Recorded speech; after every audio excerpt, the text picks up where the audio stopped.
My first exposure to training was the Western part of the world methodologies.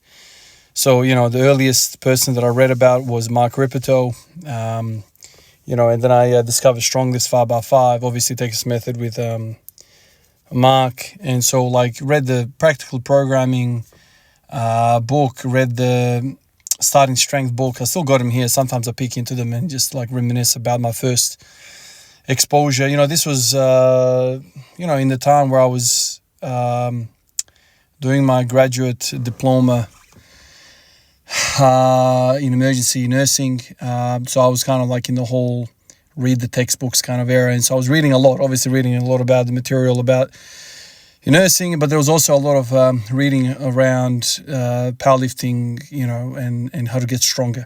So those were my early exposures. And then I don't know how many years into the whole thing, I discovered the Russian or the Eastern Bloc methodologies and how they varied a lot. And, reading about the Russians, and then soon after that, I discovered, Louis Simmons and how he was translating a lot of that work from the Russian, methodologies into the conjugate method and blah, blah, blah, blah. And to this day, these ideas flicker in my mind back and forth on the spectrum of, the West versus East and what's better, what's not. Who did what, how did they do it, and what's all that stuff. I can't, lie to you. When I first discovered the Russians and the Bulgarians and how they thought about training, I must admit, down in my core, I was kind of more attracted to that side of training. So just a broad strokes, the Western guys that were talking about, heavily influenced by the bodybuilding world. And so they will do heavy squats, 3 days a week, let's say, or if you're a bodybuilder, 1 day a week, strong lifts, 5x5, Texas Method, all that stuff was kind of let's call it, undulating periodization. I don't know if that's probably the right term for starting strength. It was linear periodization, but you would have periods where you would do a 5x5 and periods where you would do, a heavy single of 5 or something like that. And then you would kind of add weight and blah, blah, blah, blah. I think the starting strength was you add 2.5 kilos to the bar every session.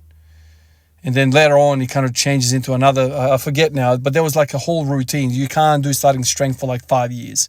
You kind of transition into mad cow. I forget now exactly how it went, but essentially it was a linear periodization, and then, that linear progression from, I was going to say shift to shift, I'm at work, from training session to training session, you'll go 2.5. That's kind of the strong lifts as well. And then eventually, when you get to a stage where you're failing reps, failing sets, then you reset, and then you kind of go from there. It's kind of a step-loaded linear periodization. But then when I discovered the Russians, I was like, damn, that is a completely different take. No, you're not doing low bar squats, or high bar squats, whatever you're doing, all the time. There's variations. And oh my God, did the Russians do their variations. Millions of it. So much so that Louis Simmons was like, that's excellent. Do 3 weeks of this, take a deload, do 3 weeks of something else, take a deload. And it's just basically you're doing so many different exercises, which are all kind of slightly variants to the main. So you're not doing, freaking jumping jacks for your squats. You're not doing that. But you're doing different barbells, different depths, box squats, all that kind of stuff.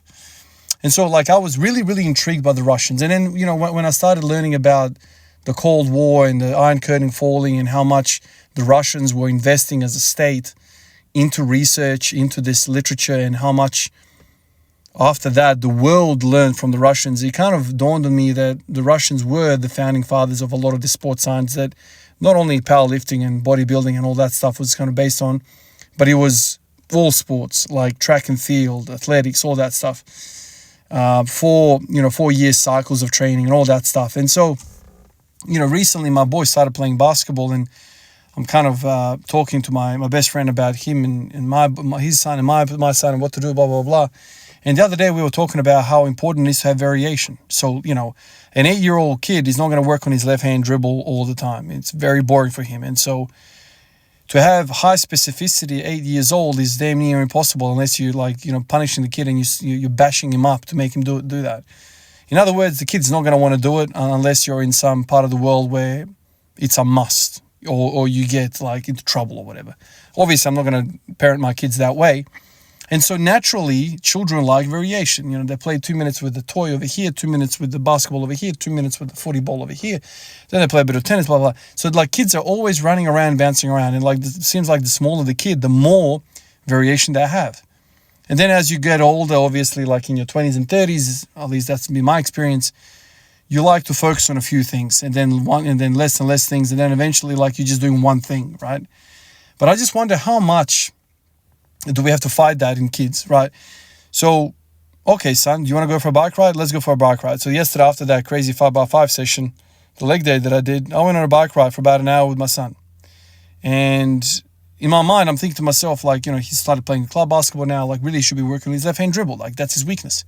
And then I thought to myself, well, he's really, really excited about riding a bike. And so when you're excited to do something, you're going to do it really well because you really want to do this. So could I make an argument that this bike ride is going to benefit him and his basketball more than, you know, going through the motions of these left-hand dribble drills that he needs to do? I would argue, and this is what the Russians argue as well, that there is a lot of benefit in him riding that bike for basketball. Might not directly impact his left-hand dribble, but if he gets really, really fit, let's say he takes up cycling now, so he does his 3 sessions a week of basketball, which is mandatory with the club, and then on his all spare time, instead of just continuously playing basketball, he rides his bike like crazy. He loves riding bikes. Okay, cool. Does he get fitter? Yes, he does. Does he get stronger legs? Yes, he does. Does that impact his basketball? Absolutely, it does. Take a look at somebody like Djokovic. He was into skiing as a kid. His family had a resort in Serbia where, you know, they had this, you know, resort for like, you know, skiing. Big skier. So now you see Djokovic play tennis. Do you think that skiing hasn't had an impact on his tennis? Absolutely it has. The sliding, the defensive stance, all that stuff. Like he's very comfortable in a split stand position, in a sliding position with that ball. Take a look at Jokic, Nikola Jokic, my favorite athlete probably of all time now. I really, really like how he plays.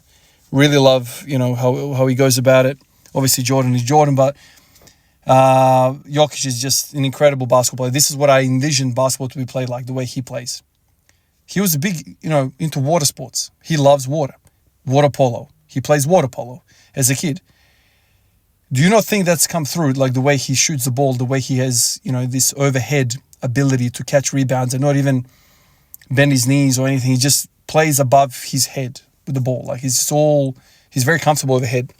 And so, do you not think there will be value in you, the guy who is a powerlifter, the guy who's a weightlifter, whatever your genre is? Do you not think there's any value in you, you know, exploring some close relatives to your sport? If you're a powerlifter, I love the squat, I want to squat 300, whatever. Do you not think there's any value in me doing overhead squats? Do you think there's no value in me doing bench press? Do you think there's like cycling, running? Like there's so many different things that all kind of fits into that picture. And so I've gone from falling in love with the Bulgarian system so much to kind of now going back and realizing that the Russians, how they do it, and the variation, the way they've broken down the freaking clean and jerk into 100 different exercises is probably not just an effective way of training, but also staving off injuries. Because it's slightly a different angle. We're still squatting. Overhead squats are still like high bar squats, but it's slightly different. Slightly different, or let's say vastly different points of stress on the body. So with the high bar squat, I'm squatting 220, 200, whatever. So I feel it in my lower back, I feel it in my upper back, blah, blah, blah. With overhead squats, there is this huge component of mobility and really, really upper back tension. Like it's all about balance. I think there's value in that. And so now when I go back to high bar squats, it's going to feel like a holiday because I've just experienced this super difficulty in balancing in overhead squats. It's a long way of saying I think variation is important. And the more I go in this journey, the more I realize this.